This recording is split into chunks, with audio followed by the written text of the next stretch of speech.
So friends, बिना किसी देरी के शुरू करते हैं आज की अपनी इस बेहतरीन वीडियो को। अगर आप भी अपनी इंग्लिश को इम्प्रूव करना चाहते हो और इंग्लिश अच्छे से बोलना चाहते हो तो इस वीडियो को एंड तक ज़रूर देखना।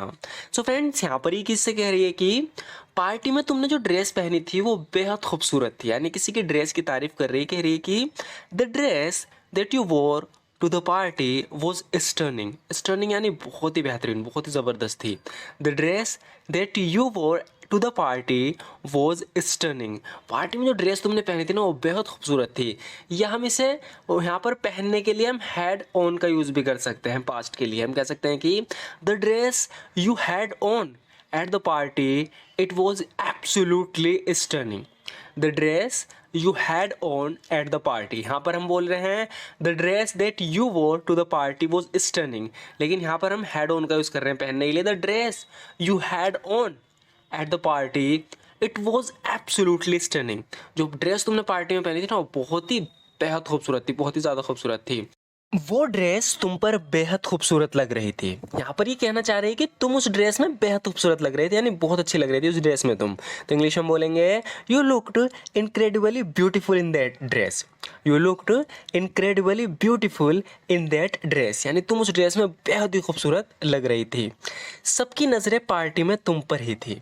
अब इसे इंग्लिश में हम दो तरीके से कह सकते हैं। एक तो हम बेसिक इंग्लिश में मतलब बिल्कुल ट्रांसलेट करके इस तरीके से बोलेंगे all eyes were on you eight the party. All eyes were on you eight the party, यानी सबकी नज़रें ना पार्टी में तुम पर ही थी। All eyes were on you eight the party.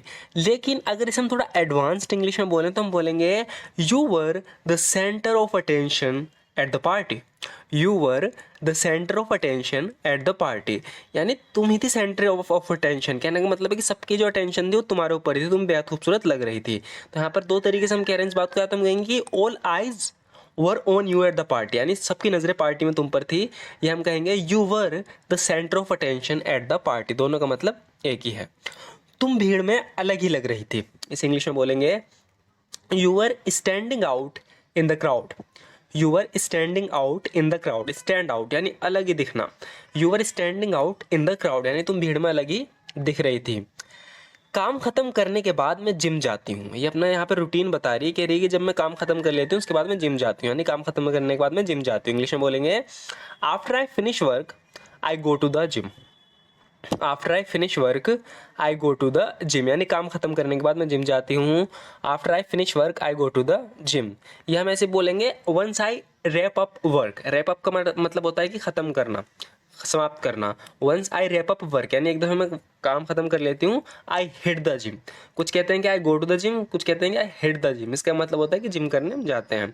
Once I wrap up work, work को ख़त्म करके रैप अप करके आई हिट द जिम, मैं जिम करने जाती हूँ। जिम में मैं लगभग 1 घंटा एक्सरसाइज करती हूँ। यहाँ पर बता रही है कि आई वर्कआउट। एक्सरसाइज को हम वर्कआउट भी बोलते हैं। I workout at the gym for about an hour. I workout at the gym for about an hour, यानी जिम में लगभग 1 घंटा में एक्सरसाइज करती हूँ, यानी वर्कआउट करती हूँ। I workout at the gym for about an hour. यहाँ से बोलेंगे I exercise at the gym for an hour. I exercise at the gym for an hour, या तो एक्सरसाइज बोल दो इस तरीके से I workout at the gym for about an hour. दोनों का मतलब एक ही है कि मैं जिम में लगभग 1 घंटा का एक्सरसाइज करती हूँ। एक्सरसाइज करने के बाद मैं अपनी कार में बैठती हूँ और अपने घर की तरफ निकल जाती हूँ। यहाँ पर बता रही है कि after exercising I get into my car and head home. Head home का मतलब है कि अपने घर की तरफ को निकल जाना। After exercising I get into my car, exercise के बाद अपनी कार में बैठती हूँ। एंड हेड होम, और घर की तरफ निकल जाती हूँ। या ऐसे बोल सकते हैं once I have finished exercising, एक दफ़े मैं जब एक्सरसाइज फिनिश कर लेती हूँ, आई सिट इन माई कार, मैं अपनी कार में बैठती हूँ। And make my way home, और अपने घर के रास्ते पे निकल जाती हूँ। Once I have finished exercising I sit in my car and make my way home. दोनों का मतलब यही है कि एक्सरसाइज करने के बाद अपने घर की तरफ कार में बैठकर निकल जाती हूँ। मेरे घर के रास्ते में एक ग्रोसरी स्टोर पड़ता है, यानी जिम से घर के रास्ते में एक ग्रोसरी स्टोर पड़ता है। इंग्लिश में बोलेंगे there is a grocery store on the way to my house. There is a grocery store on the way to my house, यानी मेरे घर के रास्ते में एक ग्रोसरी स्टोर पड़ता है। There is a grocery store on the way to my house. यहाँ पर कह रही है कि you will find a grocery store along the route to my house. यहाँ पर हम किसी इस तरीके से बोलते हैं ना कि मेरे घर के रास्ते में तुम्हें एक ग्रोसरी स्टोर पड़े मिलेगा, है ना। You will find a grocery store along the road to my house. वो ग्रोसरी स्टोर मेरे पति का है, यानी इसके पति का है, उसके पति उसके मालिक हैं। तो इसे इंग्लिश में बोलेंगे my husband owns that grocery store. My husband owns that grocery store, यानी वो ग्रोसरी स्टोर मेरे पति का है। My husband owns that grocery store, या हम ऐसे बोल देंगे the grocery store is my husband's, यानी जो ग्रोसरी स्टोर है वो मेरे पति का है। The grocery store is my husband's, या इससे बेहतर यही है हम इस तरीके से बोलें माई husband owns that grocery store. दोनों का मतलब एक ही है कि वो ग्रोसरी स्टोर का जो मालिक है मेरे पति हैं। मैं उस स्टोर पर कुछ देर रुक कर जाती हूँ, यानी जब मैं जिम से घर जाती हूँ तो कुछ देर ग्रोसरी स्टोर पर रुकती हूँ। तो इसे इंग्लिश में बोलेंगे I stop by that store for a while. I stop by, यानी हम कहीं जा रहे हैं, बीच में कोई दुकानें किसी के घर पड़ा, हम वहाँ रुके और फिर वापस निकल लिए, तो इसके लिए हम स्टॉप बाय का यूज़ करते हैं। I stop by that store for a while, यानी कुछ देर में स्टोर पर रुक कर जाती हूँ। ऐसे बोलेंगे I spend a little time at that store. I spend a little time at that store, इसका मतलब है कि उस स्टोर पर कुछ देर रुक कर जाती हूँ। जाओ जाकर फ्रेश हो जाओ, हम फुर्सत में बात करेंगे। सो फ्रेंड्स दोबारा से यहाँ पर यूज़ हुआ है फुर्सत का, कह रही है कि गो एंड फ्रेशन अप, जाओ जाकर फ्रेश हो जाओ। We will talk at leisure, हम फुर्सत में बात करेंगे। Go and freshen up, we will talk at leisure, यानी जाओ जाकर फ्रेश हो जाओ, हम फुर्सत में बात करेंगे। Go and freshen up, we will talk at leisure. Next देखते हैं फ्रेंड्स, यहाँ पर ये बोल रही है कि मैंने गलती से अपना अलार्म क्लॉक बंद कर दिया था और मैं ज़्यादा सो गई, तो इसे स्कूल में आने में देर हो गई। तो यहाँ पर अपने टीचर से बहाना भर रही है, कह रही है कि I accidentally turned my alarm clock off and I over slept.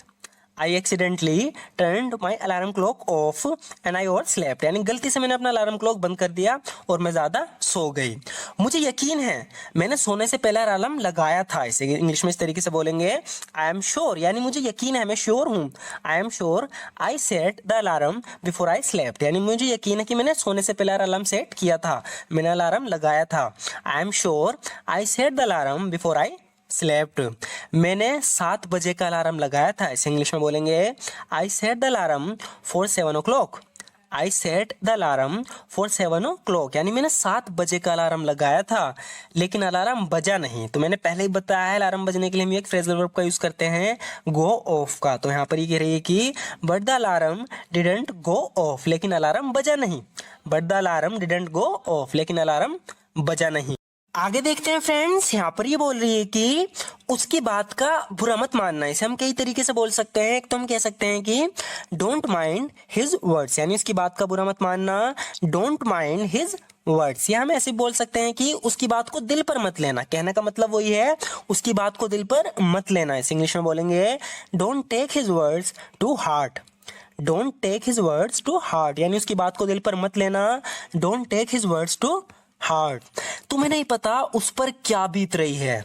So friends इस तरीके से हम बोलते हैं ना कि तुम्हें नहीं पता वो किस दौर से गुजर रहा है, उस पर क्या बीत रही है। इसके लिए हम यूज करेंगे गो थ्रू का। जैसे कि यहाँ पर ये कह रही है you don't know what he is going through. You don't know what he is going through, यानी